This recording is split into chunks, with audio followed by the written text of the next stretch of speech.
The iPad Air 6 is a really interesting device. It sits in an awkward place in the iPad lineup. It's not the mini, it's not a Pro, it's also not the iPad to buy if you just want to browse the web. So who is this iPad for? What are its flaws? And what are some of the things that I like about it after using it for 24 hours? We'll talk about this in my 24-hour review of the iPad Air 6. I want to start off with some of the things I don't necessarily like about the iPad Air 6. These are some of the things that right away in my first 24-hour impression of it just kind of stick out to me, and I just want to highlight right before I get to the pros. So one of the things that I just didn't like off the first impression is the fact that it has Touch ID over Face ID. And I know a lot of people are gonna say, well, that's what the pros are for. I totally get that, but hear me out here. Touch ID on the iPad Air 6 is something that I find a bit cumbersome. Many times I found it easy to just type in my password rather than using Touch ID. And it can be a little bit difficult sometimes to kind of find the right orientation, although Apple does give you an assist with it. I just find that in general, reaching over it to the side and the placement of the Touch ID button, it just doesn't jive well with me. I kind of would like a under the screen Touch ID kind of function, and I think that that might be a little bit easier for us to navigate such a big screen. Next up, the speakers. To be clear, the speakers are not bad at all on the iPad Air 6. I think it does sound pretty full and rich. Obviously, it's not the pros. But the thing that I do want to point out that I think a lot of people might not even know is that the iPad Pro is a stereo setup, meaning it only uses 2 different speakers. It doesn't use 4 speakers, and you might be shocked about it, but if you looked at the iPad Air 6, you're gonna notice that it does have 4 speaker grills, 1 on each corner of the iPad. In reality, only 1 at the top and 1 at the bottom work, again giving you that stereo audio output. Another thing that I definitely need to point out as a flaw is the refresh rate. It's still 60 Hertz, which I'm not saying that I need 120 Hertz. It would be amazing if I had it at this point. I don't see why they can't do that, especially on the 13-inch. But at the same time, I really do wish that at least the 11-inch got 90 Hertz to make it feel a little bit more fluid when I'm using the iPad. I just think that 60 Hertz is a little bit too slow, especially if you're looking at how powerful this thing is. It has an M2 chip inside, but still the display is like a drawback, only being able to output 60 Hertz. Like, the display is still crisp, it's still clean, things look really great on it, but if I'm paying 800 Canadian dollars, $599 US dollars, I do want something like a 90 Hertz display. I feel like that would make its value increase a little bit more. Also, why I personally don't use the Apple Pencil as part of my normal iPad setup. I do want to point out for those that do, that if you have an older iPad and you're using an older Apple Pencil, you're not going to be able to use that with any of the new iPad devices that Apple just launched. Now, another thing that I dislike about this iPad is the price. I feel like at $599 US dollars, this is essentially the same device that we got in the iPad Air 5, with a little bit of a chip upgrade and a little bit of a storage upgrade.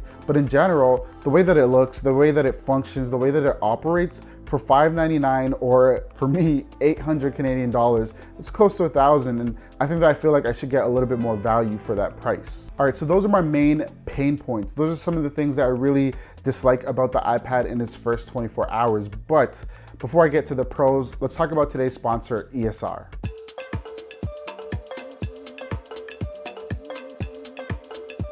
If you're looking for an alternative to that expensive Magic Keyboard, I got something for you. This is the Rebound Magnetic Case 360. Using the iPad Air without a case feels like a risk, but using the iPad Air with the Rebound 360 case feels like a necessity. This case features a detachable back case that uses magnets for instant attaching and removal of the iPad. What I like though is the fact that you can use it in landscape or portrait mode, meaning it's a lot more versatile than even Apple's own Magic Keyboard.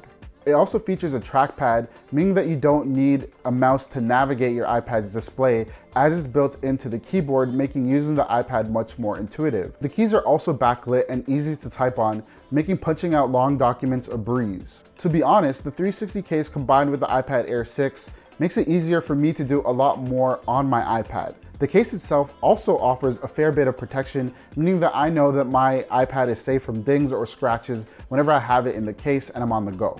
So if you want to support the channel, go ahead, click the link in the description and pick up the Rebound case today.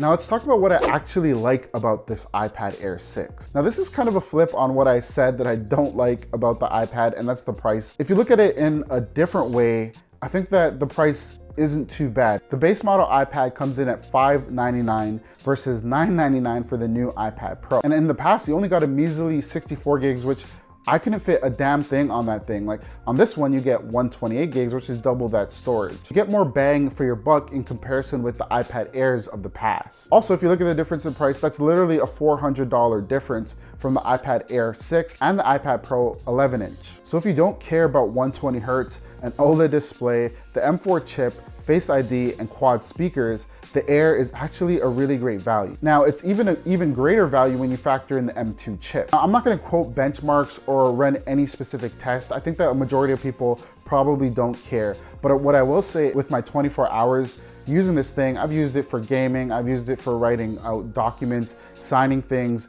photo editing, all of that stuff. And it was able to handle all tasks without any lag. And I know I mentioned I've had 0 problems with the chip, and I don't feel like this is limited in any way besides that display problem. Gaming on the Air 6 is fluid and there's no noticeable lag. Although the 120 Hz display will come in clutch for gaming, it's still a suitable gaming device if that's your forte. Another interesting thing that I noticed on this iPad, I'm able to connect to 6G networks and get 6G speeds. And I've noticed a big difference in terms of speed when using this iPad. Things feel, again, more intuitive, but browsing the web in comparison to browsing the web on my iPhone, big difference. Pages load a little bit quicker. And that means that if you're using it for like uploading things and, you know, transferring files in like Google Drive or iCloud, then that's gonna make a huge difference with this device. I do also like that Apple moved the front-facing camera to landscape orientation, meaning that when you're on FaceTime calls, naturally it doesn't look like you're looking to the side of the phone call and gives you a better connection between you and the person you're speaking with. So here are my final thoughts. And I just wanna talk about the dilemma that I have specifically with the iPad Air 11-inch. I think that the already convoluted iPad lineup became a lot more confusing with the release of the iPad Air 6. The Mini is for those that want a small tablet. The 10th generation is for those that want an iPad to use to browse the web, or maybe if you're a student to take notes. The iPad Pro is a device specifically for artists or maybe people that create content. Who is the iPad Air 6 best for? Without 120 Hertz, digital creators should avoid it. It's also too pricey for those on a budget. And really the only people that I think should buy it are the people that kind of want to buy the Pro, but don't want to shell out the extra $400.